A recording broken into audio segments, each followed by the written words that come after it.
Hey guys, how's it going? My name is Tracilyn. I'm also known as VCAT.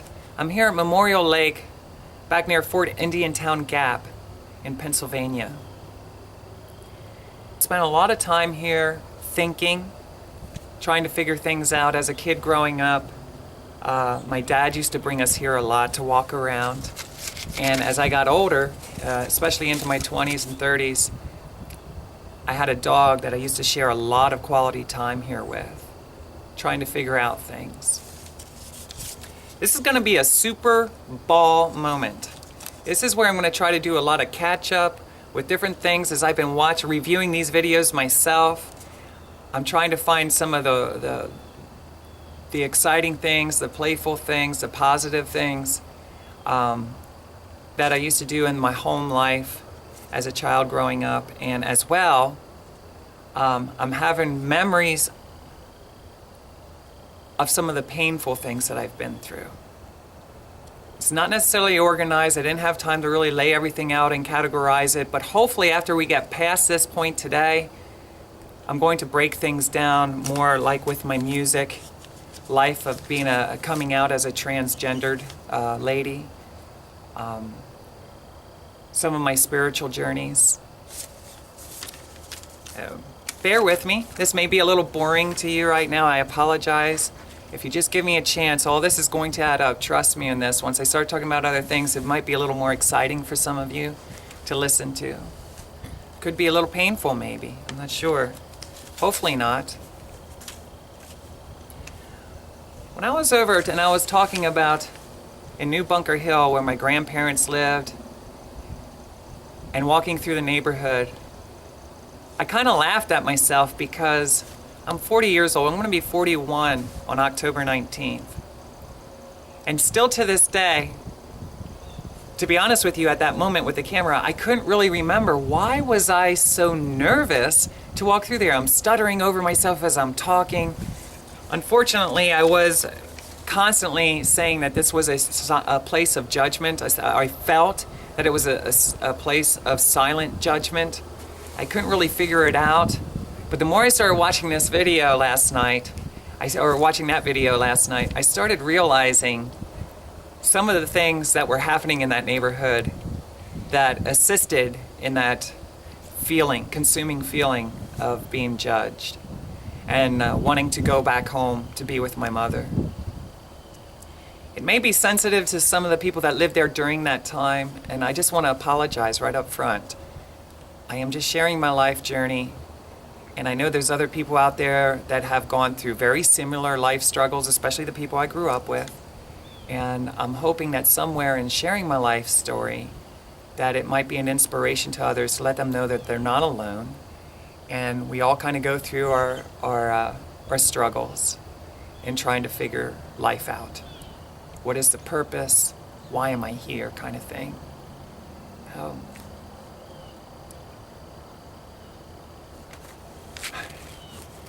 Remember, I was sharing in my other videos, if you haven't had the opportunity, my other videos are more centered on my home life with my parents. We moved around a lot.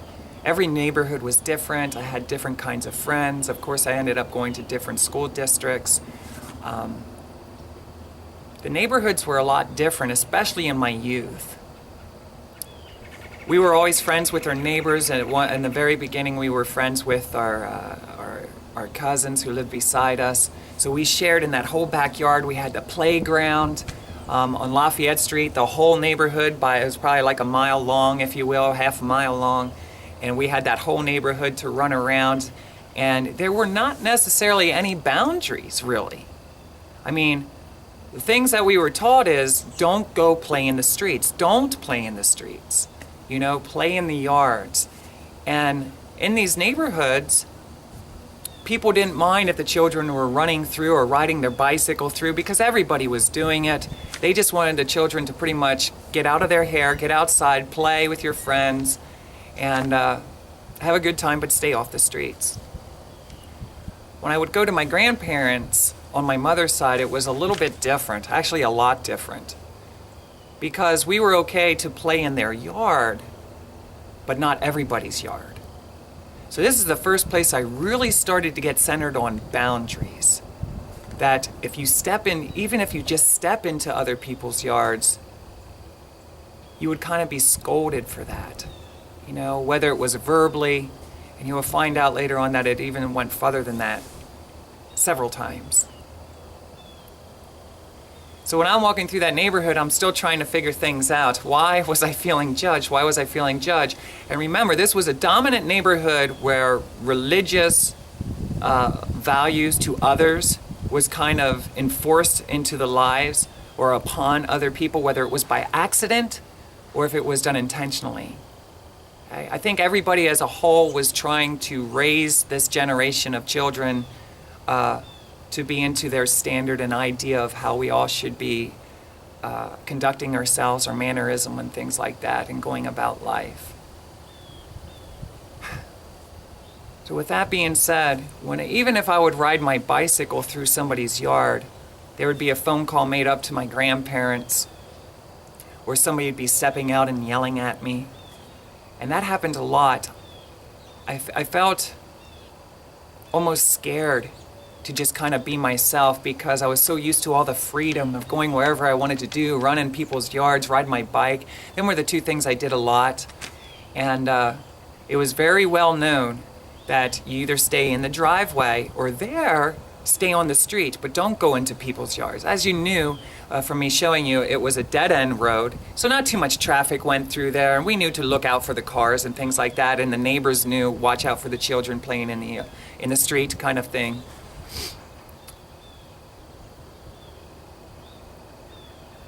As I reflect back on some of the moments that kind of, I guess you could say, kind of traumatized me, if I'd be honest with you, and why I didn't want to stay there, is back in the day, I would get spanked a lot. And it wasn't just me, it was all the children. If we were out of line and doing things that weren't considered proper, we would have to go into the kitchen.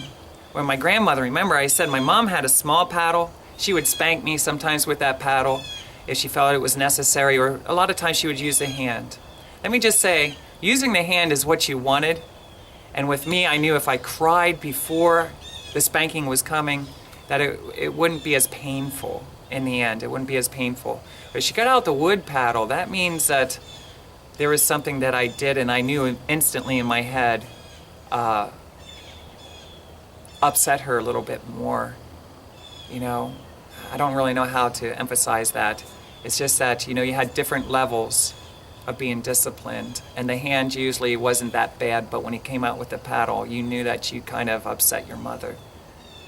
At my grandparents' house, it was different because my grandmother had a long paddle, and from what I remember, there was holes that were drilled into that paddle. So if anybody ever got spanked on their hiney with a paddle before, know this, that if there's holes in that wooden paddle, it stung a lot more. To the kitchen is where we usually ran, or where we would go to be disciplined, simply because when we would hold our bodies up against the table while we were being disciplined, it was something to hold on to. So it felt like you could tense yourself up a little bit, and you could take the pain a little bit easier. Let me let you know it wasn't easier. It hurt very, very much. And there were many times that afterwards I couldn't sit after I was being spanked. Looking back now, I can laugh about it, but it wasn't funny during that time. It really, really hurt. I don't want to ride on this too much, but I wanted to bring this out and let you know that I was being spanked a lot when I was over there. And I guess some of the other children, like I said, I don't want to talk about other people's lives, but I do believe it wasn't just me, it was all of the children. All the children in the neighborhood. I mean, that was the form of discipline back in the day, is everybody got a spanking, you know, when you did wrong in the eyes of adults. I remember a couple times, very seldom, that my grandfather actually used his belt. And much like with my mother, who used her hand the majority of the time, when she got out the wooden paddle, you know, you knew it was going to hurt a lot more. Over at my grandparents' house, though the wooden paddle stung with the holes in it, whenever you got a belt, can I just say this? It's nothing that you wanted to look forward to. You did not want a male figure to pull off their belt. As soon as they started to loosen it up, you began to cry because you knew it was going to be a very painful occurrence, discipline. Only a few times do I ever remember my grandfather spanking me with that belt. Usually he wasn't involved in that.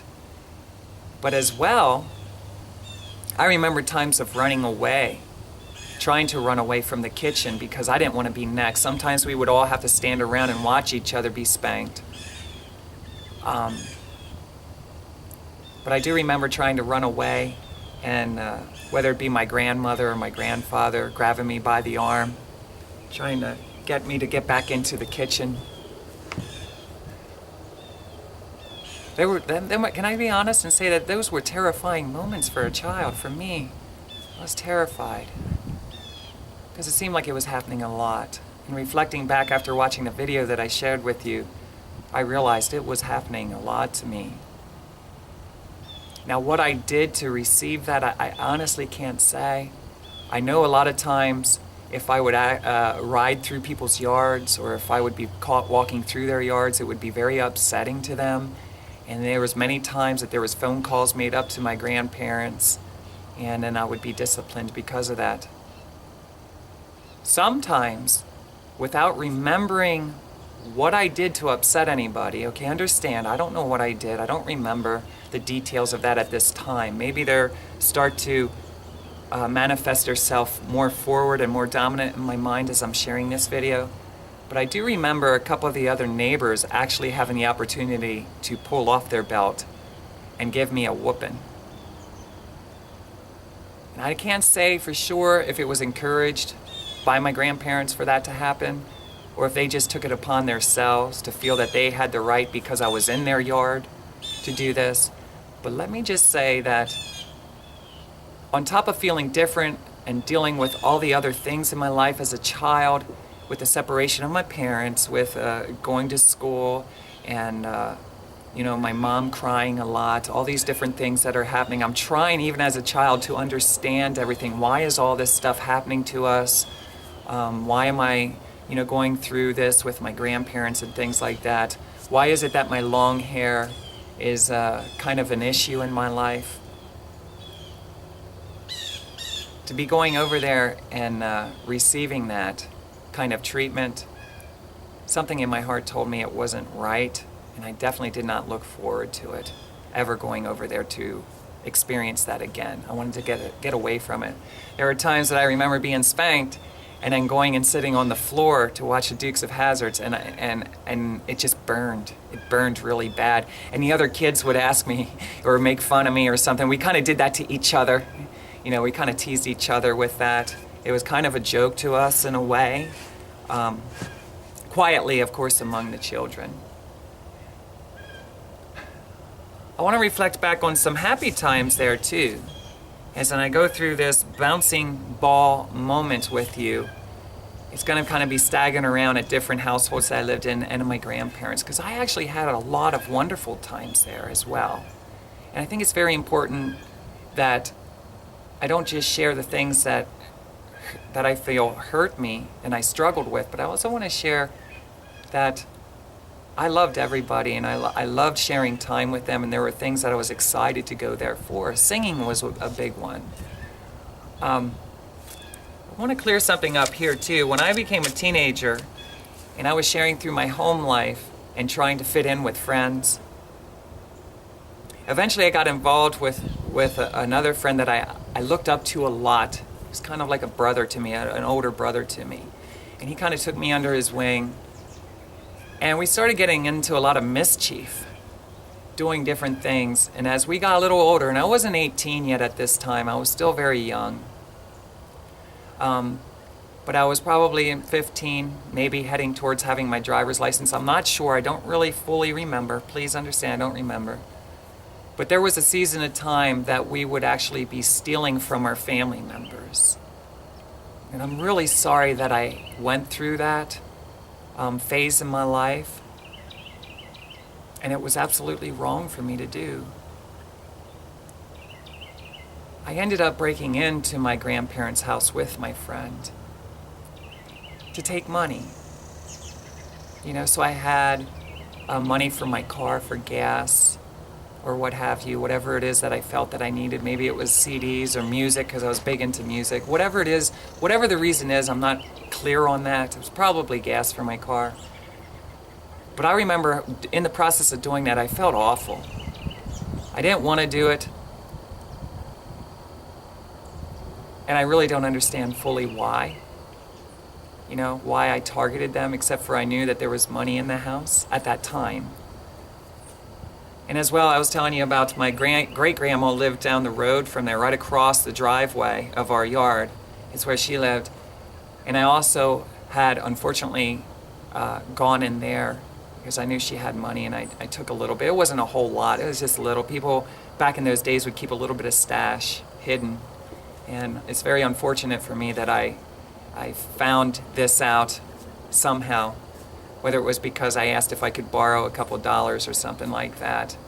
And I don't really remember how old I was, but I definitely wasn't 18. It was during my younger years. And for a long time, probably may have been into my 20s, might not have been, but I remember for a long time this troubled me, because I betrayed family members. Family members that, honestly, I love, even to this day. I mean, I've really loved them.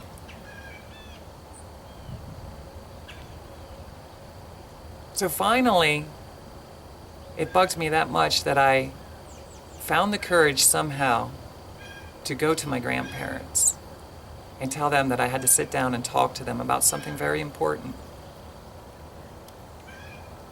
And I remember how scared I was, but how refreshing it was to share with them the wrong that I have done, because I wanted to make it right. I really did. There was a time in my life that I wanted to go back, and everything that I did wrong, I wanted to make right. Did you ever feel that way? Did you ever feel, this was not in my character, this is not who I want to be. I did things that I should not have done, especially to the people that I love, and I want to make it right. Did you ever feel that way? This was a season of my life I wanted to make all my wrongs right. And I don't want to go into the details of it, but there were other family members that I took things from, people that I loved and I looked up to and admired. And this was that season where I had to go and apologize to everybody. And in my mind, in my memory, I reflected back, and every one of those people I approached, and I sat down and I had a private conversation with, and I told them what I did.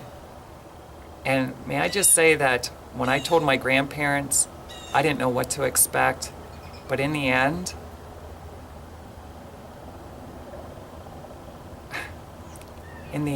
they were remarkable. It bugged them because they weren't sure, it wasn't clear to them. They had an idea that it was probably me. They weren't sure which children. They were kind of thinking it might have been somebody else, like one of my cousins or whatever. But I confessed, and they were really big about it, very understanding, very patient. And I made it very clear that I wanted to pay back everything I took from my great-grandmother, from them.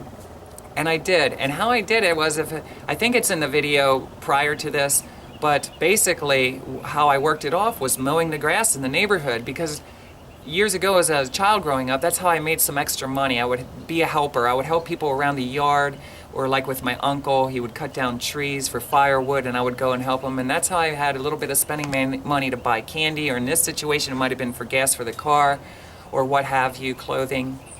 And that summer I mowed a lot of grass. And I'll tell you that every time I went over there I kept apologizing, but yet I felt so good to be repaying that. Do you ever feel that way, that you took something from somebody?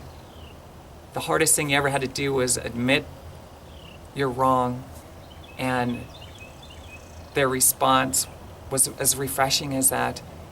And the agreement was, of course, to mow the grass. So in this situation, every time I mow that grass, I'm feeling better and healthier about myself and my relationship with him. I felt like this brought us actually closer. My wrong and confessing it brought us closer. That was very important to me because I wanted to be, and I still do, want to be a person of integrity. Someone where people can come and talk to, knowing that they're not going to be judged, knowing that they can trust me with their most valuables, most valuable values, most valuable valuables. There we go. Knowing that I have no interest anymore in my life at all of taking anything for any reason. That was a season of my life. I remember I did the same with my brother because he used to have like a jar at the time, you know, of change. I guess he worked as a pizza delivery driver. He got a lot of tips and whatever occupation he had at that time. And he used to save all of his change. He didn't spend change. You know, eventually what he did with that money, which hurt me even more, is he would take that money out of the jars and take it to the bank and he put it into his child's account. You know, that's how he got his child's account started. So he was really big about it too. It didn't seem to bother him at all. Something I love about my brother is he never seemed to judge me too much. He always seemed to be the understanding one when I'd come to him and talk to him about things. So I apologize. I'm going to apologize with this because right now as I'm doing this bounce ball series and trying to catch up with a lot of different things, it's going to sound scrambled. So I'm going to be stuttering a lot because it's not all fully clear to me. But I assure you that once I get started on the other topics, the memory is right there in front of me as though it happened yesterday. So this is just my opportunity of sharing with you of the struggles that I had to go through throughout my life and admitting to you, you know, straight up that I wasn't always so innocent, but I wanted to be. You know, I wanted to be. So you're not alone if you've walked in this. And may I just encourage you to find the inner strength that if there's something out there that you feel that you've wronged other people with, despite the end consequence of whether or not that relationship's going to last because of it, because everybody's at a different journey or a different part in their journey of life. Some people, like my brother, it didn't even bother, you know. I didn't even have to pay him back. He made it very clear, but I wanted to, and I did. In the end, I remember giving him, you know, when I didn't know how much it was, but I gave it back to him. I mowed grass for my grandparents, so that was an agreement there. And my grandpa was pretty big about it. He didn't seem to be bothered. But, you know, he said, you know, straight up, there's really no sense in going around and trying. He kind of made it clear that there's no sense in going around and telling everybody what you did. You know, let's just keep it between us and know that it was okay, and that I'm going to make that wrong a right. I feel good even now to this day that I can still talk about that even though it's kind of jumbled up. But I can talk about that to let you know a little bit more about me and what it was like for me growing up and some of the stupid things that I did. So, I love you, Grandpa. I'm very grateful that you and Grandma had a very forgiving heart during that time.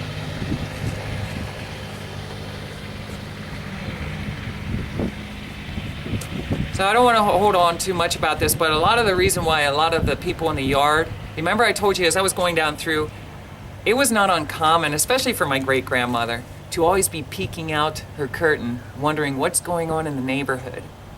You know, and sometimes as a child going through all the other things that I was going through in my home life, in my school life, to come into this neighborhood and know that people are watching every move that you do. You're getting yelled at if you're not on the street or on your grandfather's property, and knowing that you can't cross into people's yards and do different things without getting in trouble. That was very stressful as a child. And I'm not saying it was right, wrong, or indifferent. You know, everybody has their own idea of what's acceptable behavior and what isn't. And it's very important for me that you get that, whatever walk of life you are now, however old you are now, if you're a youth or if you're an adult, maybe things you've been struggling with your whole life. Let me just say that as I got older and I started studying psychology and I started reevaluating my life and talking to different people and with religious beliefs and about their spiritual life journey, as well as seeing the professionals that I did, I started realizing that everybody has the right to their own idea of life, And at that time in that neighborhood, I was beginning to learn without really fully understanding. Everybody has their own idea of what is acceptable and unacceptable behavior for a youth.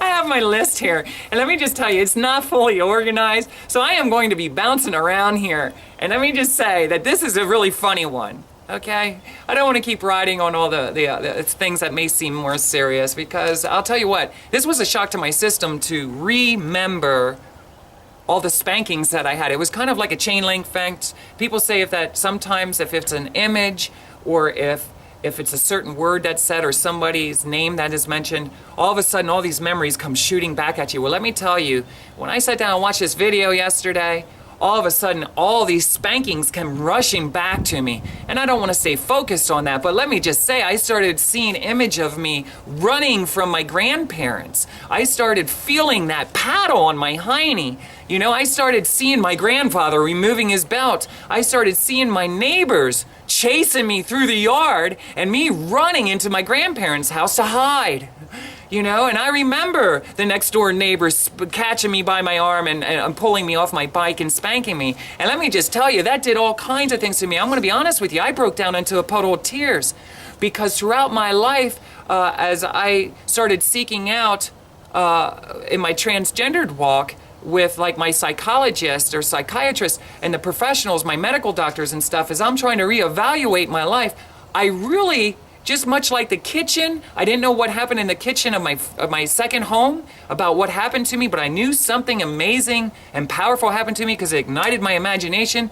Let me just say that there was something in my body that did not want me to remember those. It was like a total shutdown.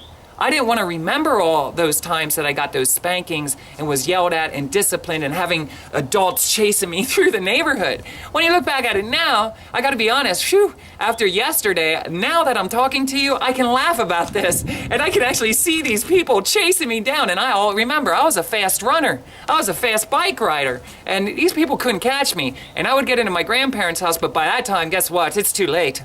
My grandparents caught me.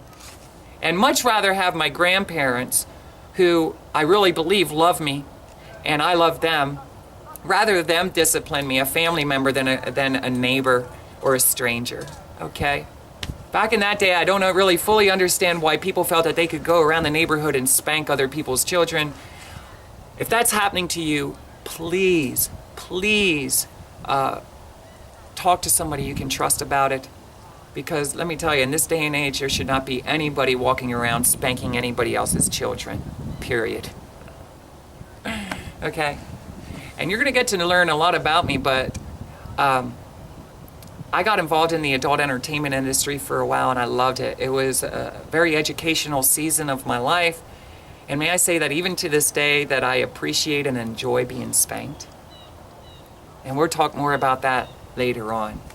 But is this the reason why? A lot of people in the scene, if you will, the BDSM scene, if you don't understand that, I'll talk just a little bit about that later on. But let's just say that they would say it stems from your childhood growing up. You know, the kind of treatment that you received. Later on in life, it becomes more of like a game. You know, you reflect back on your childhood, and in short, you kind of...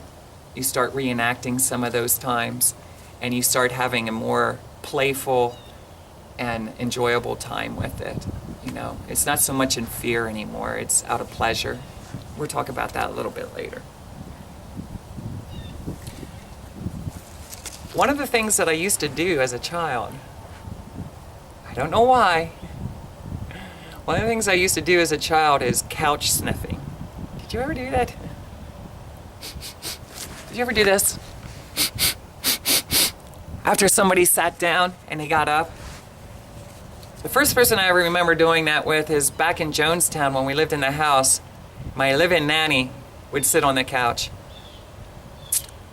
And when she'd be sitting there for a while, for some reason, whenever she got up and she walked out to the kitchen or she went somewhere with my mother, I had a habit of going over to the place where she sat and sniff. Did you ever do that? That's crazy, isn't it? I was a child. I don't know why I did it, but I learned at a very early age that the different people, whether it was their sizes or their body chemistry, I mean, we don't want to break down all the science of this all, but everybody's place that they sat, their butt, if you will, smelled differently. And this amused me. Kind of like the soda bottles with the water that I saved. You know, I don't understand. And, you know, you smelling the eggs? Pew! What does this smell? Well, that's the way it was with butt sniffing. And there was some times that I got braver after the couch, and I wanted to know, does their butt smell like that? Is it just the couch? What's going on here? And as a little child growing up, I would purposely, of course, because I'm small and my head's right about their butt level, I would kind of smell their butt. And I'd be like, ew. Or I'd be like, oh, that smells kind of good. I don't know why. It sounds goofy, right? Silly, right? That I even said that. I'm sorry if it offended you, but I was a couch sniffer. And I did that throughout my childhood. A couple times into my teen years. I can't honestly say that I do that anymore. But maybe if I was at your house, when you're not looking, I may walk over there quick where you were sitting and sniff the couch or sniff the chair. What did their butt smell like? I don't do it so much anymore, but maybe I will do it, just to see. Take me back to another season of my life. I want to pause this just for a second because there's somebody driving through here, and I think I told you before that noise kind of distracts me. Hi, guys. Okay, sorry about that. I don't know if I mentioned it before, but while I'm reflecting back on a lot of the things that I've done as a child through my childhood and stuff, I want to try to summarize things without going too deep, like my couch sniffing. But when I hear other noise, it kind of distracts me away from reflecting back, and then things kind of get even more jumbled up. I mean, they're bad now, maybe. To you, you might be thinking, well, this is just ridiculous. I'm sorry, but I promise you, once I get ahead here in later years in life, it's going to go a little bit smoother. I also want to reflect back on some happy moments at my grandparents. Okay, talked about the discipline and things, the learning the boundaries, the neighbors kind of snooping around, wondering what are they doing out there, kind of thing. And it was always, usually now reflecting back, I know they wanted to make sure you're not on their property. I don't even want to see your toes on my grass. Okay, and if your ball or your frisbee or your football, you know, anything ended up in their yard, rest assured you heard about it. And they knew right away because they were watching you all the time. You were their entertainment. And I'm not pointing out anybody specifically that did it.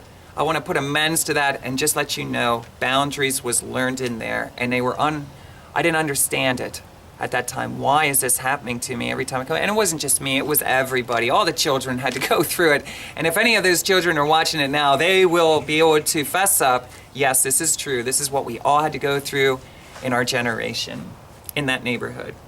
And it is a beautiful neighborhood, by the way. I do remember a lot of people used to decorate their homes for Christmas.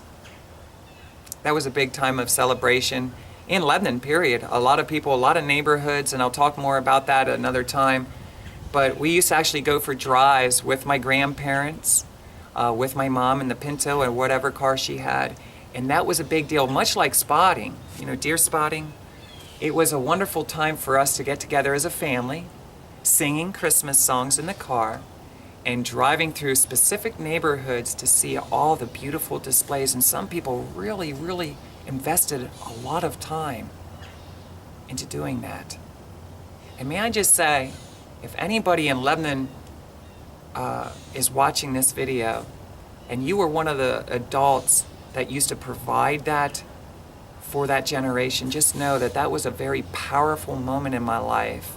And I have many, many wonderful memories of doing that. And as a child growing up, not being able to do a whole lot, that was something that we all looked forward to every single year. And it was a regular thing we did often. And there was a certain select few neighborhoods that we would always beg Mom, take us there. We want to go see the Christmas lights. Or my grandparents, take us there, you know. But in New Bunker Hill, a lot of people decorated their homes, and it was beautiful to walk around, you know, that time of year to see all the beauty. One of the things that I used to enjoy a lot doing with our family while we were with my grandparents, especially my grandma, is most of the time on the way to Mount Airy, or the church that we attended, on the way back we would stop on a Sunday, but sometimes we would make a special trip for something to do, to get spring water. And it was really cool because there was this mountain, and the water, I don't know how this all operated, but the water, there was water, a spring of water that ran down through this mountain and into like a water pump of some sort. But the water was always cycling through. It never stopped. There was no turn on, turn off. It was always running, and there was like a big tub, if you will, like a big bucket that was just filled with water. And I always wondered, how does this water keep going, but it's not flooding out anywhere? I don't know how all that operates. Maybe you do. But I know that I used to look forward to going down to her car. She had like Granadas back in the time. She had a blue Granada that I loved a lot with an 8-track player. And we would fill up the trunk of her car with the gallons of water. We would run back and forth and refill these gallons of spring water. And I remember how ice cold, how clear that water looked. And it was wonderful memories. It's something that I really looked for. All the children did. We all loved to do that. Sometimes we'd be fighting over who's getting the last few gallons, you know. I want to take this up, I want to take this up, I want to do this. I want to hold the gallon underneath the water kind of thing. I loved it. Great memories. Let me see. I'm gonna hold off on 2 of those.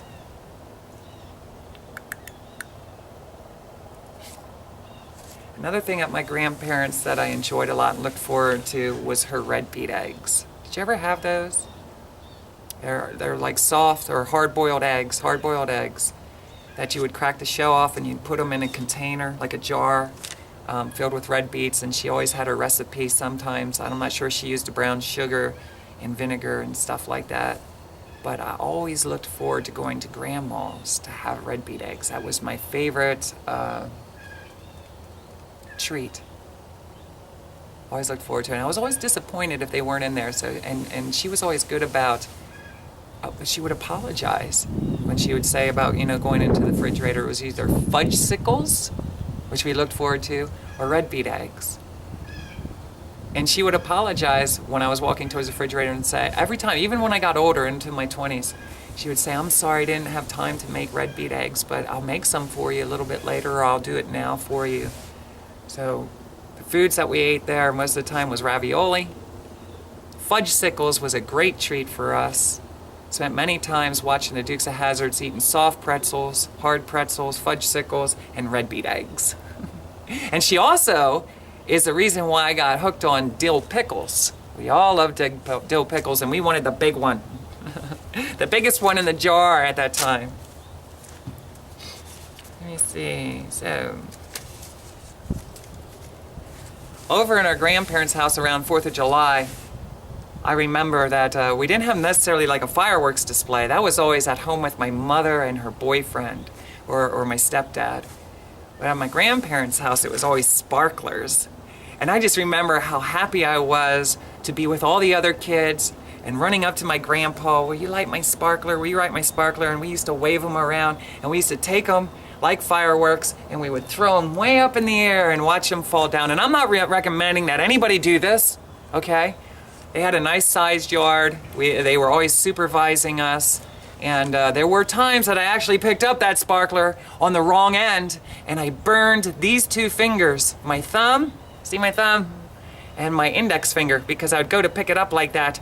And I remember I picked it up on the wrong end several times, and I dropped it instantly because I burned myself. And they were always so patient and loving with that. A lot of good times with sparklers during the 4th of July. We used to get in trouble sometimes because they had wash lines leading from the house into poles that kind of went to another pole. So you got the house to a pole, all the way down the end of the yard to another pole, and then back to the house. So it was kind of like a square. And we loved being in the square. We did a lot of different things in this square of wash lines, especially when they had the laundry out. And we used to get in trouble a lot of times, whether it was at my mother's house or our first home at the trailer, or later years in my grandparents' place. when they would have their laundry, they usually tried to do it during the week, because when we would be there riding our bikes through it, let me tell you something. I used to love riding my bike through the sheets that were hung on my grandparents' wash line. And you know, I got in trouble for that. I don't know necessarily if I got spanked for doing things like that, but let me tell you, all of us enjoyed it. It was a really neat experience, and I don't recommend that you do it, but riding really fast on our bikes and going through that sheet, and you couldn't see what was on the other side. It was just a unique experience that I will never forget, you know? And we used to get in trouble, though, when we would hang on the wash line. For some reason, we always wanted to pull on those wash lines, and they weren't made of like rope or anything. These were like wire wash lines. And my grandfather would get upset, of course, because it would stretch it out. So I don't recommend doing this, but it would stretch the wire out. And therefore, when she would hang her laundry, it would almost be hitting the ground. So it was wrong for us to do it. Why we did it, I don't know. Probably because we shouldn't have, you know. But riding the bike through the sheets, or running through it was even just as fun, doing it back and forth.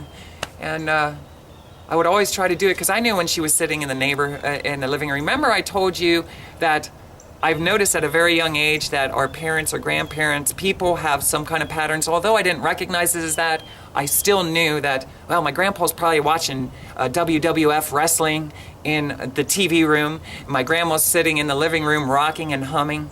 And now's my opportunity to run through the sheets. We did that a lot. We got in trouble also for running the water.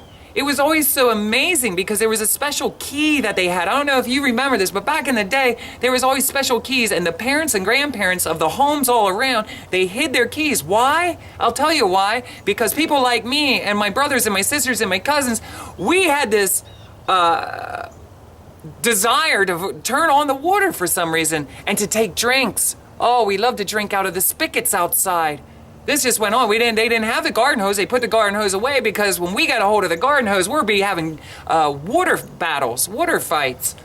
And I'll get more into that too as well. That was an exciting time in my life. But my grandfather always hid his key up on the windowsill, and I was too little to reach up there. Sometimes the older kids, they would reach up there for me, and when I would see them by the water, I'd say, I want to drink too. And they're like, hurry up before Grandpa comes out. Hurry up before Grandma looks out the window, because she would look out the kitchen window all the time and say, what are you guys doing out there? Are you playing with the water? No, Grandma, we're not playing with the water. And she'd come out, and it'd be very obvious, because it was a cement block house. Remember I told you that?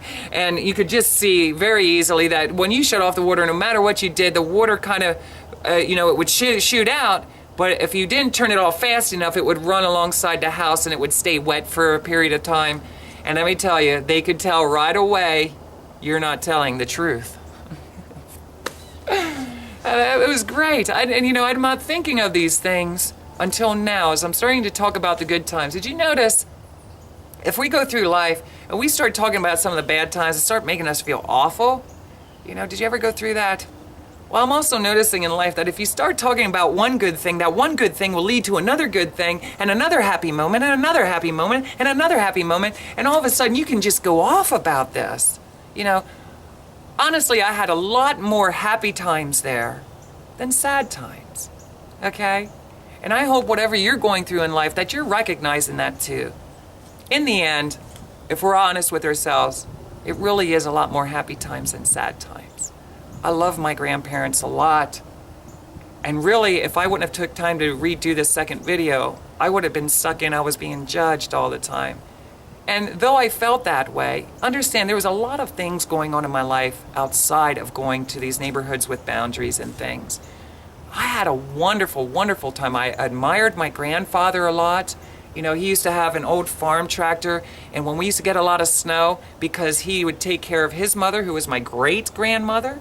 I didn't know too many children who had a great-grandmother, but he would push the snow with this plow, and I admired him. That's how he would clear out the snow from the driveway, clear a pathway down to his mother's house, and it was always fun as a kid to watch them. And even though I don't like the cold even to this day, I don't like it too much, I remember walking through the lane that he cleared in the yard and in the driveways. And I just remember the snow being so high and I was so little. And I just thought this was cool. We made a lot of snow forts.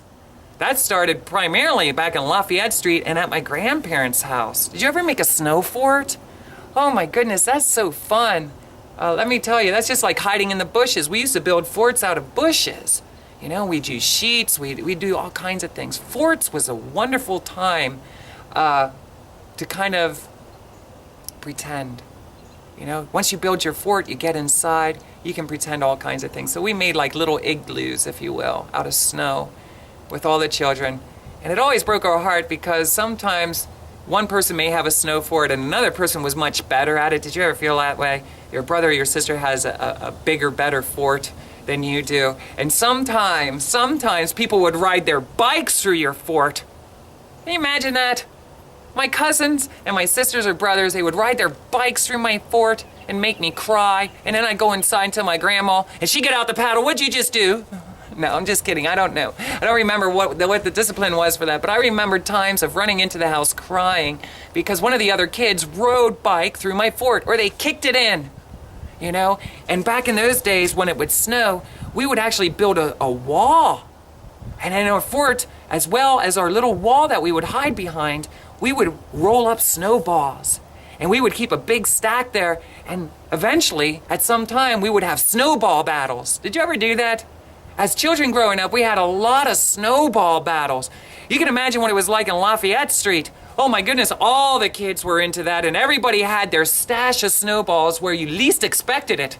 You could be walking down the alleyway, and all of a sudden, this guy knows that he has a snowball stash right over here behind the shed.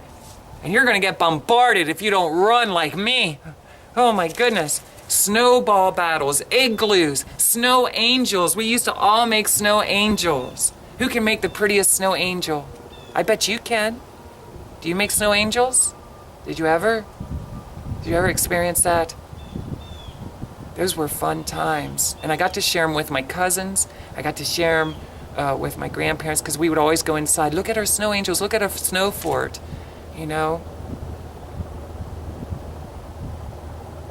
I'd like to make a snow fort again.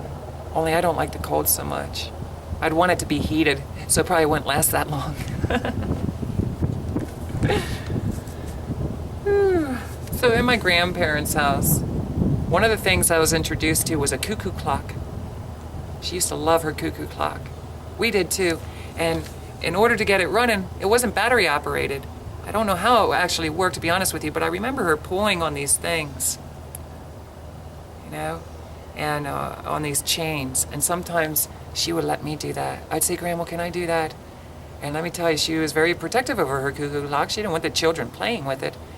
But when she would give me permission to do that, I just felt, I felt responsible in a way, like an adult. I'm doing something to be helpful, while also having the opportunity to do something that usually only adults did. At that time, in my mind, I'm thinking this as a child. Wow, I'm getting the opportunity to wind up the cuckoo clock. And not only did she have the cuckoo clock, let me just say this, let me clarify this. It was always neat because on the hour, this bird or man or something, I forget what it was. I think I remember the cuckoo bird. But it would go cuckoo, cuckoo, cuckoo, cuckoo, in and out. And I just always thought that was so cool. We all wanted to, because my grandma sometimes would tell us it's getting ready to cuckoo or chime or what have you, and we would come running in, especially me. I would come running in and I would just watch it. I loved to watch it, and she knew that. It was very entertaining for our household to see the cuckoo clock, And if I'm not mistaken, every hour, if it was one, it would do it one time. If it was two, it would do it twice. If it was 12, that was the time to see it in the afternoon. It's doing it 12 times. And this is just amazing to me. So there were times I got to meet people that actually worked with clocks or sold clocks, and that was always exciting to me because I was always fascinated with the different clocks. Back in that time anyway, I knew people like my grandparents, that had a strong passion for that. She loved owls too. My grandmother loved owls. And so a lot of us children, as we were growing up, we would get her little gifts, whether they be ceramics, little things to set around the house, or what have you, pictures of owls. For some reason, she loved owls. And because of her, I always wanted to see a real life owl. I can't say I ever did. I remember going to museums and seeing them kind of stuffed. But because of my grandmother, I fell in love with birds, specifically the owl. To this day, I don't know if I would see an owl, how I'd react. But I know it would remind me of my grandmother. I know every time to this day I see a cuckoo clock or any clock, I remember those times of sitting in the living room with my grandma, amused by this little birdie coming out. I think it was a bird. I'm not 100% sure, but I think.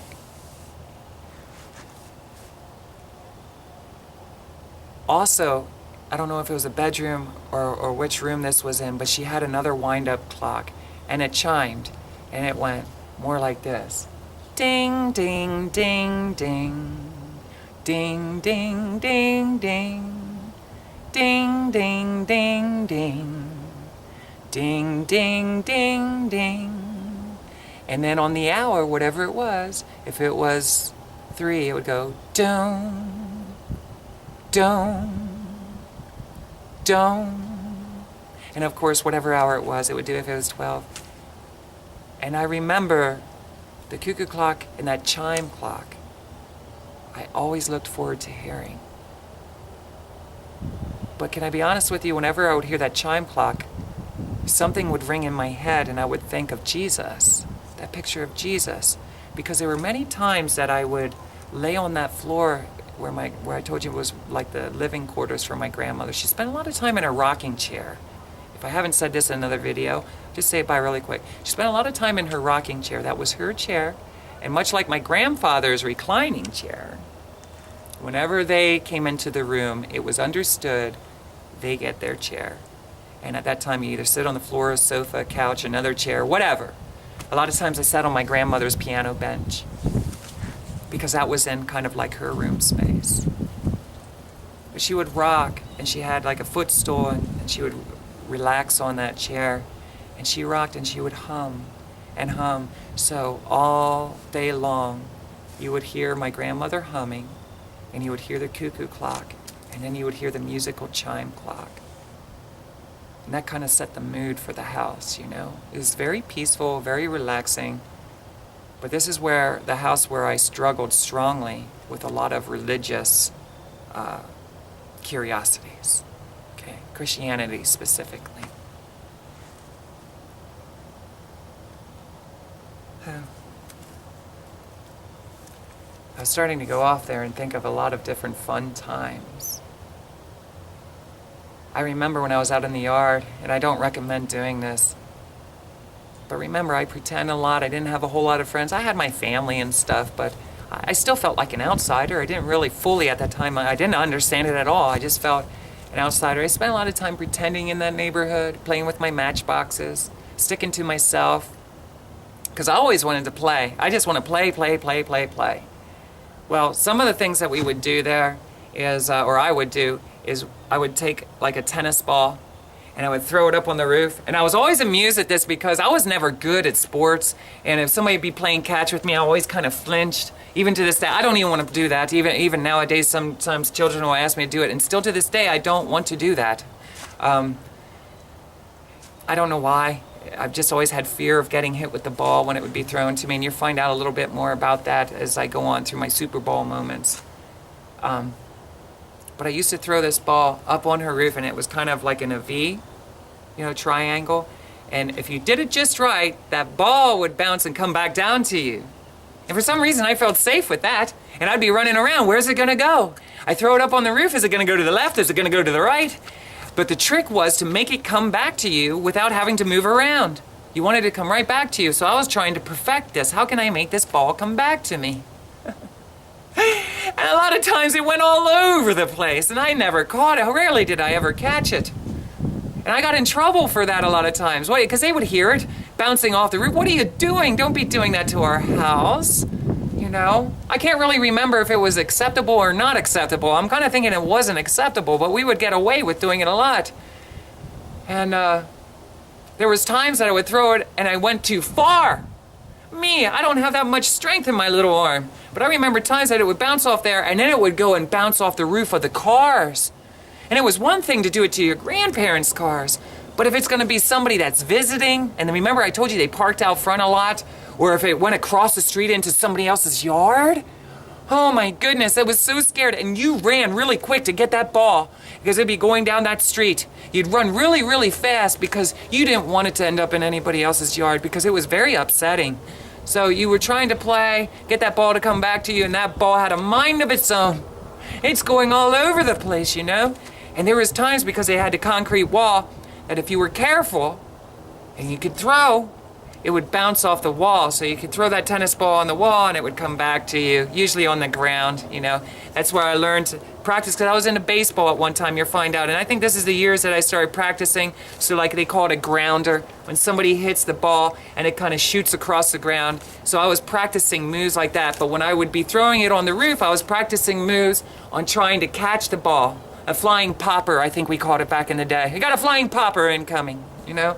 But the grounding ball, I was always scared of that too. Not so much like here, I'd always try to cover my face and I'd flinch to try to get away. See, I wasn't that good at baseball. But the grounding balls, I was also scared because a lot of times it would hit in your mitt and it would bounce off the palm of your hand and into my forehead. Even with a tennis ball, it didn't hurt as much as a baseball. So I would practice with my tennis ball all the time, and sometimes I would get in trouble for that. Not too much, because I did it a lot, and I got away with it for a while, but them were happy times, you know, playing with myself with the tennis ball. Snowball fights and things like that.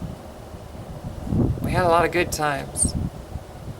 I think it's very important for me to remind myself that in any of my youth, any of my childhood growing up, any of my lifetime, there wasn't only bad times, there was fabulous times.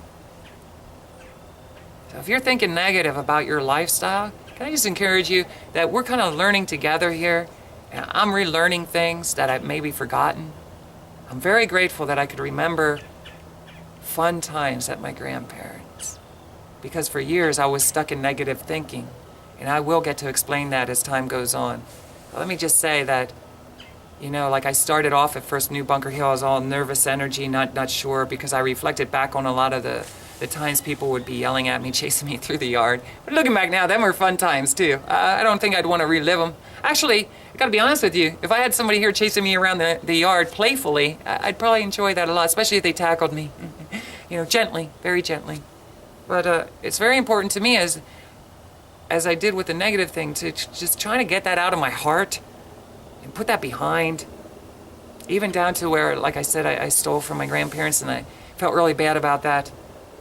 Now I'm reflecting on all the wonderful things, you know, the fun times. Reasons I looked forward to going to my grandparents, getting spring water, red beet eggs, you know, ravioli, lots of ravioli. Did I say lots of ravioli? And I never wanted mine fully cooked. How about you? How do you like your raviolis? Would you leave me a comment? Just tell me, how do you like your raviolis? What was your favorite snack at your grandparents'? Did you like pickles? Dill pickles? Sweet pickles? Did you like red beet eggs? Did you like the red beets? Because I tried to stay away from that until I got older. It was a red beet egg that I wanted. And it was really cool because she had this tool that you could put the red beet egg in and you could push it down and it would put it in little tiny slices. I always loved that. She would always help me with that, you know? Or like with the ice cream, it wasn't plastic. I remember when they started going to plastic ice cream scoops. I was so disappointed because we had a metal one. And it was always fun to rinse it off. It always seemed to make it easier to get in the ice cream. We'd heat it up with hot water and then go into the frozen ice cream. And can I just say that a lot of times I wasn't strong enough, and if I would go in with that ice cream scoop, it would go shooting across the floor. So usually my grandma would walk out, or my grandpa if he was in the area, he'd say, "Let me help you with that." Because I was making a bigger mess than I was getting it into my bowl. So, a lot of good times. And I hope I remember more. You know, I want to remember more. I wanted to divide it up in a way. I wanted to go through all my life, but I spent most of my life going through the negative things. And can I just say, there was a big part of me that when I came here, I wanted to just do all positive things. But I thought, you know, I want to be real too and say that I had my struggles. And even in a situation where I might have messed up on a date of a movie that was released or how long we lived somewhere, I'm human and I'm rushing through this as quickly as I can. But in the process, I want to remember something, or I want to make it a purpose to mention some of the things that were hurtful or painful or I struggled with, but also remind myself and you that these are the ingredients that made Tracilyn who she is. And to this day, I love myself greatly. And I'm looking forward to putting this kind of sealed up and behind me. But I feel high in my head right now because I'm reflecting back and remembering all these great times. And it's because of my grandparents. The place that I felt judged, I also had a lot of fun. Tremendous amount of fun. I'm so sorry, grandparents, that I didn't recognize that in my teen years. For some reason, I blocked out all the good times. I was stuck in negative thinking. Why or how, I really don't, I can't answer that fully. But I want to heal from it. I don't want to live starting 41, moving forward. I don't want to be stuck in negative thinking anymore. I want to be positive and stay focused on all the good things. And I hope wherever you are in life, whether you're 2 or 3 years old, or if you're 50, 75, 100, I want you to live the rest of your life here on earth, getting through this process and heal. And then just always really firmly remember that there were more better times, hopefully for you. I hope you believe that. But for myself, and from now on, I want to train myself to always see the good. Be aware that there's other things going on, but most certainly I want to remember playing tennis ball with myself, trying to be a better baseball player. Trying. It didn't work, and you'll find out in the end what that was like. So I got my list, and I'm going through. I want to make sure I can kind of clear things up there, because let me tell you something. In all honesty, I could probably keep talking and talking about that. I used to love taking trips down to the freezer for my grandpa. We all volunteered for that. We loved going downstairs, going into the freezer. But he had his side of the garage, and then it was the playroom, the other side of the garage where we could play.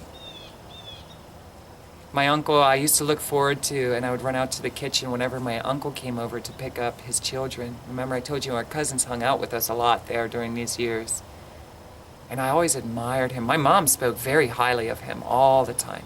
And he was a man of strong faith in Christ, It was a different energy from him. It really was. A very positive energy. And he was a male role that I looked up to, and that I was inspired, of course, because I told you he sang, and I'll talk more about my musical thing as time goes on. He was the one that I had the cat situation happen to. He reminded me of a man of love and determination. I admired him because he was a provider for his family.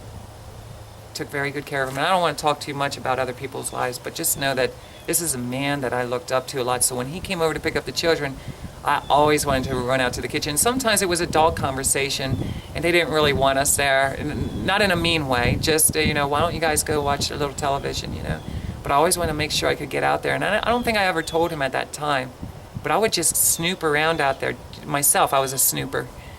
And I wanted to see him. That's all. I just wanted to see him. And I loved his voice. It was very bassy. He was a bass singer. And I just wanted to hear him talk, and see what he looked like. His presence just wowed me. I always wanted to know more about him, and I was always interested when my mom told me about his childhood. There were many times I wanted to, even as an adult, as I got older, that I wanted to sit down and talk to him, and listen to him, I should say, listen to his life story. Because I wanted to know what made him be a provider, how he was strong enough to keep his family together and stuff like that. And I don't want to get too much into that, but there's a lot of things. His Christian values. I wanted to learn what made him who he was, because I wanted to be more like that personality kind of thing. So let me see here. One of the places that we used to love to go as a child, into Lebanon, Pennsylvania, was the 5 and dime store. Do you remember even hearing anything like that? Remember, I told you I was big into going to these small mini-mart stores. It's a lot different than it is now with the franchise and things like that. And I'm not trying to be negative. It was a lot different there. It was more like a home environment. And it was always fascinating for us to go to the 5 and dime store. We'd find all kinds of things. And I don't know if it was a 5 and dime store, if it was J.C. Penney's or King's. There used to be a department store called King's, a department store called Hills. I mean, these were some of the places I loved going as a child. And I remember, even getting my first belt, Dallas Cowboys. For some reason, I loved the Dallas Cowboys as a kid. I don't know who influenced me for that, but I know at that time, wherever this was, I'm not saying it's these years, but I wanted to be a Dallas Cowgirl cheerleader. And you'll find out as I go through my school life, I always wanted to be a cheerleader. I wanted to learn, and most importantly, I wanted to dress like them. I wanted to dress like them and be pretty like them. Dallas Cowboys belt buckle, I'll never forget when I got that. I was so proud. It was a slingshot kind of one, so that was not the kind that you usually got cracked on the hiney with. But I remember at one time, our whole family, we got models. And remember, I told you I love the General Lee. And I'm not sure if other people got the General Lee, but I do remember that I was horrible at this. Remember, I'm not a builder, I'm not a constructor kind of person, but when I put my General Lee together, the glue sometimes would get my fingers really sticky, and it got all over the paint and all over the wheels, and it just looks horrible. Can I be honest and say my model of the General Lee was horrible? So I would get my brother and my cousins to kind of help me kind of correct my mistakes, and I'd be always looking over their shoulders. How are you doing that? How are you doing that? Because they were always so gifted in this, and doing the models was my way of trying to be a part of the family circle, because that was a big thing when I was a kid, especially at my grandparents'. I think it was my brother that was really big into models. My older sister was into horses. So notice, I'm trying to get into the models, I'm trying to get into horses, I'm trying to get involved in what everybody else is doing. How do I fit in here? Meanwhile, I want to be a cheerleader and do a lot of girly things, But at this time, I'm trying, because there's a lot of boys in the family, and I'm trying to connect and be a boy kind of thing. And I think that's one of the reasons why I looked up to my uncle so much, is because I wanted to learn how to be a man. I did. Even though I felt like more connected with a girl, I didn't understand it fully, but I wanted to be more like him. I knew that for some reason I wanted to be more like he was. And I'm grateful that I wasn't. Maybe his morals or his values and things like that I may still want to instill into my own being. But, of course, I'm very femme, and I really appreciate that about myself. These were happy times gathering around the kitchen table. And we used to love, as we completed our projects, to share them with each other. I remember, I'm not sure if the General Lee model, you could actually push it. At some point, I had a lot of General Lees in my life, but at some time I just remember a model that I could push and the wheels would actually spin. But mine got glued, so some of the wheels, they actually wouldn't turn. I kind of messed that up. But other people's, they could push their models and the wheels would spin. I just always thought that was cool. I get in trouble playing with their models sometimes, because they're like, they don't break it kind of thing. But even the decals, when I would put the decals on, let me just tell you, I'm sorry, General Lee, but the flag was all crooked, and the 01, it was just horrible, It was horrible. It didn't look like a 1 at all on mine. It was horrible. Horrible. Yeah. A disgrace to all the General Lee lovers in the world, especially the car. But I didn't do it on purpose. Let me see. So, I think that's a lot of it. We played a lot of games at that kitchen table. As our families, our grandparents were ways that they would entertain us is doing all the things that I said, But also at that kitchen table, we played a lot of board games. Monopoly. I was always horrible at games, all the time. And I'm not sure, just to go through, we played Sorry, a game called Sorry, Monopoly. Another game that we played was something that you pushed in the center. I don't know what it was, but I know you push it and the dice kind of went. Oh No was a big one. We loved playing Oh No. Uno, the card game. We would do that. That's the only card game, even to this day, other than matching cards, old maid, if you will. Excuse me, I burped again. I apologize. Them are the two card games I was good at. Other card games that my mind, for some reason, never comprehended challenging card games. I never really fully grasped that. So, but I did love board games. I was usually the one who lost almost all the time. But that was what we did at that kitchen table together as a family. And I remember in the kitchen there was like a stove, and on the either side of the stove was bar stools. So a lot of the kids, they wanted to, especially the older ones, usually got their way, but they would end up sitting up at the bar stools to eat, and the rest of us, the younger ones, would sit sometimes on our grandmother's piano bench because there wasn't enough chairs. She would pull up the piano bench, and we would all kind of share that, 2 or 3 of us on there. And I love, if you didn't get the bar stool, you wanted to sit on grandma's piano bench. That was really big. The piano bench played a big role in our life. I don't even know why we wanted it, but we wanted to sit on grandma's piano bench. You ever that way? If you're like, if I can't sit here, then I want to sit here. I got to sit there. I want to sit on my grandmother's piano bench, her rocking chair, my grandfather's reclining chair. I mean, these were big things. It was amazing how it would ignite a desire inside of us to want to sit in somebody's specific chair or bench, you know, or have a position where you were higher in a bar stool situation. Another thing we used to like to do is go out onto our out porch. It was kind of closed in. We played a lot of times out there. And she had like a little toy box with doors on it and chalk. Did you ever play with chalk? We used to love playing with chalk. And we pretend sometimes like I was a school teacher. In my head, I was a female school teacher. I never told anybody that. But I would reenact some of the teachers I had, you know, the things they were teaching us and how they were teaching us, and I would pretend to be the teacher teaching other people, or they'd do it to me. When my younger cousin came along, we did that with her. We spent a lot of time in that outer porch and reading books, a lot of children books, Curious George and different things. You know, I don't remember a Bugs Bunny kind of thing. I loved Bugs Bunny back in that day. My favorite cartoon in that day was Scooby-Doo. I love Scooby-Doo. Still to this day, the original series. I really love that cartoon a great deal.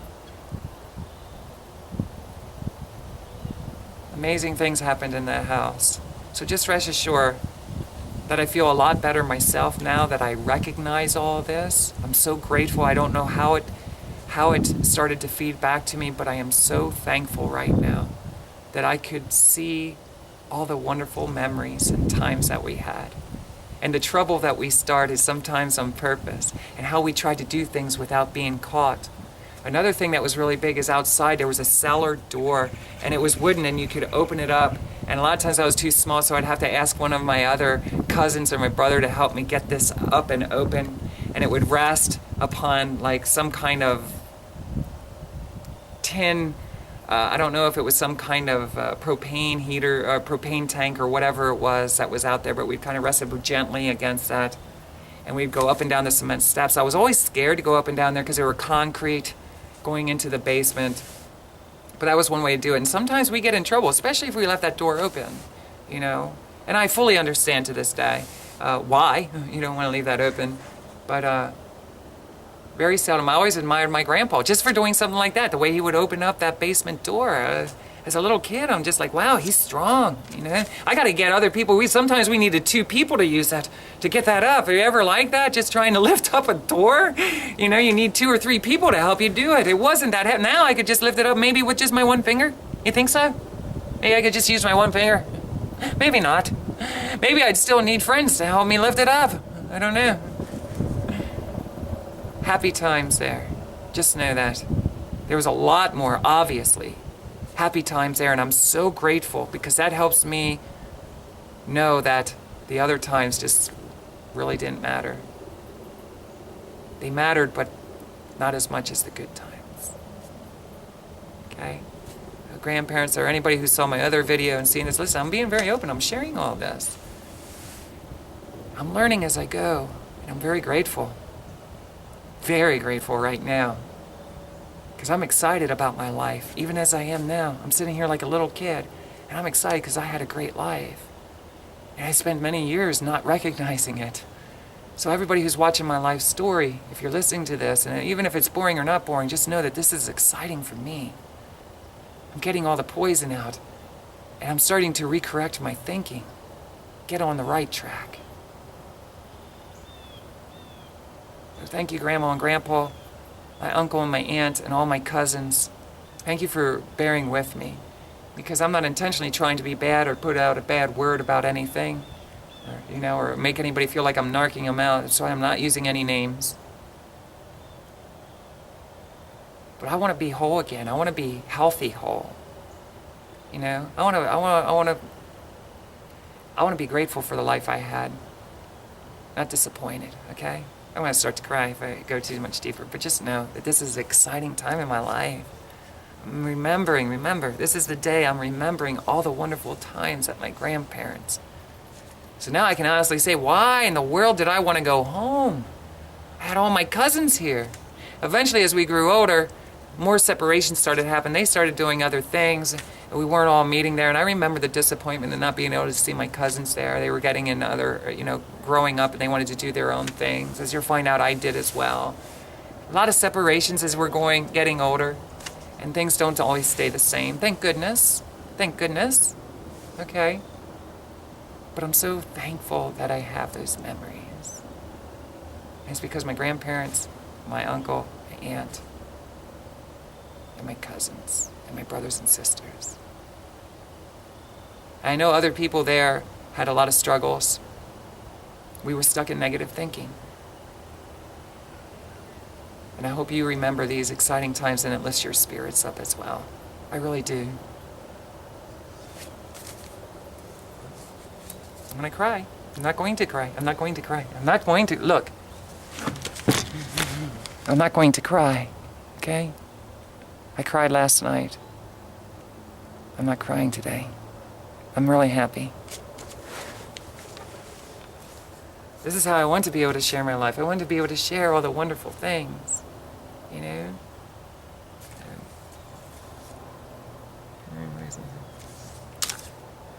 So, I wish I would have brought a pen along. I'm going to take a small break. I gotta use the restroom.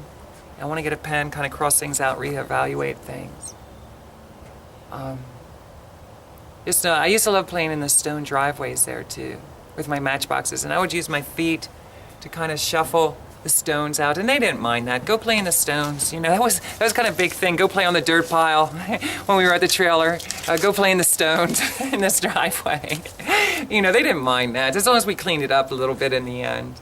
But I remember getting all the dirt all over me, and I remember playing with I always made little race tracks, and I would build little stone piles, and I would symbolize them as being like Cooter's garage or, Uncle Jesse's farmhouse, because generally it was a big part of my life. And if I shared I don't want to share too much about it, but also another cousin who eventually I'll start to talk about later on, that we especially had great years through our 20s together. But he also loved the General Lee and race cars and stuff, so we got to share a lot of fun times together. I wanted to share more times with him back there, but, I'll reflect back on that a little bit. Can I just say that in the stone driveway, two things really quick, wonderful memories that I used to have, is our grandparents, let me clear this up. We used to build little race tracks and play with our matchboxes out there and all kinds of wonderful things. I'd write our names with the stones. We used to take chalk and write on the porches there, all kinds of things. I was never good at art. My handwriting used to be good in elementary school. It got worse as I went on. Something I used to love there is washing their cars. Do you ever enjoy washing people's cars? Remember I told you I enjoyed washing my dad's truck, washing his vans. I enjoyed washing our grandparents' cars. That's when we get to play with the water, as long as we don't overdo it. And we used to do that, and we would always check because they had a well. Back in those days, they had their own well on their property, so it wasn't city tapped in water, at that time anyway. And if we didn't get a lot of rain for a while, you had to be careful because they're living off of it too. They're drinking the water, maybe not drinking it, but they're showering, they're washing their dishes, because we got spring water. I just remember that water stinking. Ew. Did you ever smell well water? Sometimes it's stinky. And my dad, to get this, I was a sniffer, right? I used to sniff the chairs and people's heinies. Well, I remember what water smelled like in my bottle, but I remembered what water smelled like at my dad's place in the trailer. Had a total different smell than the well water over at my grandparents' house. Just totally different. See, I notice things like this, I notice things like this. I'm a sniffer. Okay? You can call me Sniffer from now. Heiny Sniffer. You want to call me a Heiny Sniffer? Be careful. It might come over there and sniff your hiney. Just kidding, I won't do that. I don't think so. I hope not. So here, check this out. One of the things about washing a car, other than we had to be careful how much water we use respectfully, and I always tried to respect the people taking care of me. I always tried to respect them. Sometimes things got out of control, a little bit with me. But I remember they had 2 Granadas. My grandpa, from what I remember, at one point, after my grandma got rid of the station wagon, she got a Granada. And I remember just something like that was a big deal, because now we're not riding in the back of the station wagon, we're riding in the Granada. And we had to kind of sit on each other's laps in this car, because there was a lot of us. And I always tried very hard to get up front, sit in the middle, or if I could. I always loved that. I always liked riding the car up front. Very seldom in the back. I did get car sick a little bit, but I think it was more because I wanted my way. You ever feel that way? I just want my way, so I'll make up fairy tales. I get car sick. Oh, I can't be in the back. I need to be near the window. So we would be kind of arguing about that stuff as a kid growing up. And the Granada, my grandpa had a white one with a tan vinyl kind of rooftop. I think that's when I was really introduced to the vinyl on the roofs. I thought that was really cool for some reason. And my grandma had a blue one, and I think she had, I don't want to be sure in this, it might have been red. I'm not sure. I remember eventually we took the vinyl top off and things through the years. I don't want to get too much stuck on this, but one thing that was cool is we were allowed to also drive the cars in the driveway, which wasn't very big. You saw a video of that in the other videos I talked about, but it was automatic on the column, and I remember watching to see, because the R stood for reverse in the park, and then the D for drive, 1, 2, or whatever, low gear, high gear. And I used to love doing that, because we were allowed, as long as we stayed in the driveway, we were allowed to shift the cars around so we could wash them. And I felt so big. And this wasn't probably when I was 3 or 6. This is a little bit as I got older, of course. So I'm jumbling things up. But know this, that I really looked forward to washing those cars, and we swept them out with her sweeper. We loved to clean the cars. That was a big part of my life. I loved cleaning my mother's cars. I loved cleaning my mom's boyfriend's cars. And to me, it was always done at the house, never at the car wash. Oh, that's a whole other story. Just now I have to go to the car wash. I didn't really care for that. I always loved, and to this day, I like washing my car at home, wherever home is. And there were many times as I got my driver's license, I used to take my car there and ask Grandma. And a lot of us kids did. Can we wash the car while we're here? Get it ready to go cruising in town? Can we do that? A lot of happy memories just doing that.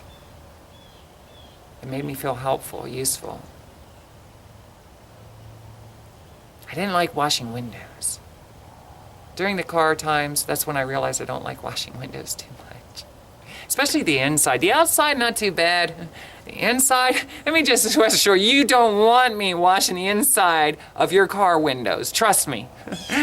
Oh, everybody complained. Tracilyn must have been washing these car windows because they're horrible. We can't see out of them, especially when everybody climbs in the car to go to church on Sunday. You ever notice that body heat just fogs up all the windows? And you can tell Tracilyn washed these windows. And it would always be, don't use your hands. Don't use your hands to wash up here. Use newspaper. Newspaper was a big thing. Use the newspaper. Oh. So we would go out, I'd get to go out early, we'd fight over who's gonna get the opportunity to start the cars to warm them up, get the defroster going in the winter times, get it heated up for everybody else. That was cool. That was very cool. A lot of happy moments, thank goodness. Can I just take this time to close my eyes and say thank goodness that I remember happy times with my cousins and my grandparents. Thank goodness I didn't always want to go home. Thank goodness that there were times that I can reflect on and say I wish I could relive them again, just for a season, just a little bit. Just step back in time and do it. Just be that little girl. At that time, I was a boy. Just to be that little kid and doing those things,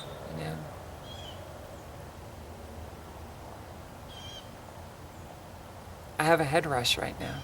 Did you ever get that? It's like I'm in a whole nother world. It's beautiful. I spent many years thinking my life stank. Let me be honest, it sucked. Because I was so focused on other things. I didn't miss out on these times. I mean, can I just say something really quick? Even during those times of washing the cars, playing with the kids, playing with the baseball, I was still stuck in negative thinking during those years. I was still thinking about me getting beat up. I was still thinking about all the things I had to go through. The challenges, the challenging times, the separation of my parents and stuff. So I wasn't fully living in the moment, but looking back now, I just say I forgive myself. I have to, if I want to be whole and healthy and positive, and now start living to enjoy the moments. Very grateful. Very grateful for those times there. And though I wish I would have been able to enjoy those moments, I think I did. Obviously I did. May I never look back on those times with a negative attitude. May I, from this day forward, always reflect back and be so thankful that my grandmother was in my life and my grandfather. They're human and they're doing the best they can. All the guys running around chasing us with their belts, they're doing the best they can. They don't know how to get us under control. There's a lot of kids in that neighborhood. And let me tell you something, all we wanted to do is play and run through everybody's yards. So, all forgiveness for everybody, and thank you guys for everybody that was in that neighborhood at that time. Thank you. Thank you for helping me be a faster runner. You kept me fit. Thank you for toughening up my hiney, because I gotta be honest, when I'm with the guys that I enjoy sharing time with, I gotta be honest, I like when they spank me. And it's because of you guys. Thank you. I really do. We don't want to get too heavy about that right now, but I can take a spanking in love. I'll be back.